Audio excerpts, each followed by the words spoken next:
Israeli Prime Minister Benjamin Netanyahu and his associates are applauding the May 8 announcement by President Donald Trump to withdraw the United States from the Iran nuclear agreement.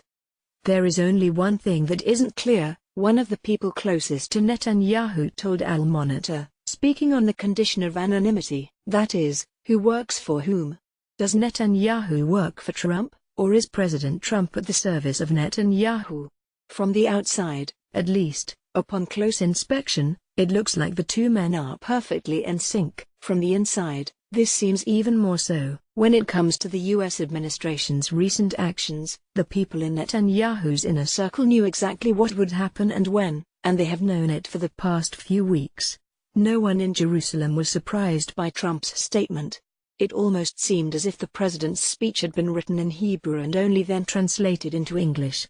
There has always been close coordination between the Israeli and the American defense establishments, a senior Israeli defense official told Al Monitor, also speaking on the condition of anonymity.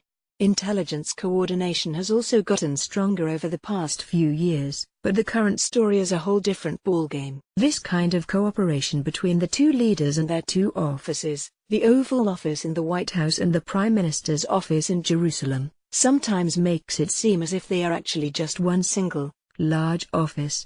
The most recent meeting between the two men took place on March 5, when Netanyahu visited Washington for the annual AIPAC conference. At the time, the Israel police were busy recruiting Nir Hefetz, a former close confidant and communications consultant, to become the third state witness to testify against Netanyahu in the string of legal cases he confronts. 2 days after Netanyahu's meeting with Trump, the Prime Minister released a video condemning the wholesale recruitment of state witnesses against him, yet again declaring, "There was nothing, because there is nothing."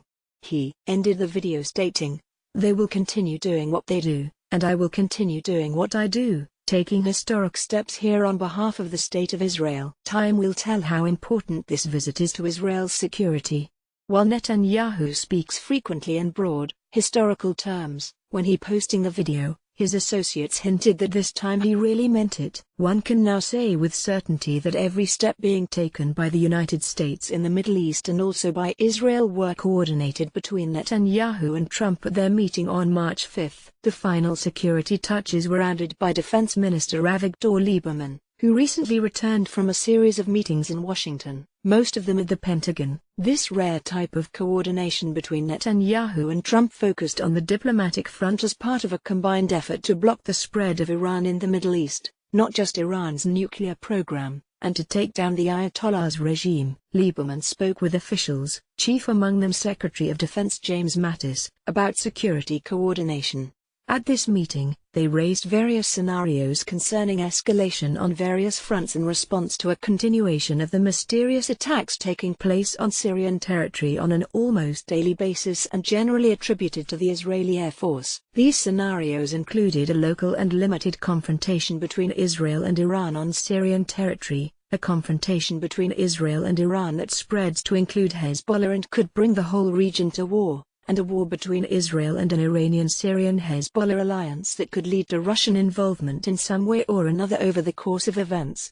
Al Monitor has learned from an Israeli security source that during these discussions, the United States promised Israel full-on total support on all fronts. While U.S. support is a given on the diplomatic front, that is, at the UN Security Council and in the international arena, they also spoke about military support. If a regional war does break out, the United States will immediately make its position clear, express support for Israel and send Moscow the right signals. This is to ensure that Russian President Vladimir Putin stays out of the conflict and does not try to intervene, whether directly or indirectly, on behalf of his allies, Iran and Syria. Upon returning from Washington, Lieberman informed the Prime Minister that he had received a green light in security matters. Joint U.S.-Israeli plan, which could also be called the Trump-Netanyahu plan, was on its way. Just moments before Trump began his speech announcing the resounding U.S. withdrawal from the nuclear agreement with Iran, the Israel Defense Forces ordered the opening of public bomb shelters across the Golan Heights. At first, it was announced that this was done in response to intelligence reports of irregular movements by Iranian forces and Shiite militias on Syrian territory. It should be recalled that Israel is still waiting for an Iranian military response to the strikes attributed to it over the last few weeks that targeted Iranian objectives in Syria. Even the opening of the bomb shelters, which left Israelis worried, was coordinated between Washington and Jerusalem. In other words, there is no assurance that it took place in response to intelligence warnings. The night the shelters opened, there was another devastating air attack against Iranian targets in Syria, this time near the town of Kiswa. Once again, the strike apparently targeted a stockpile of rockets and missiles that Iran had moved into Syrian territory, with the goal of firing them at a military target in Israel. Although Israel has not taken responsibility for the attack, based on the way it was carried out, it seems highly likely that it was a preemptive strike by the Israeli Air Force, intended to prevent an Iranian response. Trump, in his speech, mentioned Israel's contribution to exposing Iran's lies. He was referring to Netanyahu's April 30 presentation, in which he revealed the Iranian nuclear archive, stolen by Mossad and brought from Tehran to Israel. By now it is clear that apart from all the tremendous political benefits Netanyahu gained from that presentation, it was also intended to give Trump the home court advantage in advance of his big announcement on Tuesday. The coordination between the two men does seem perfect.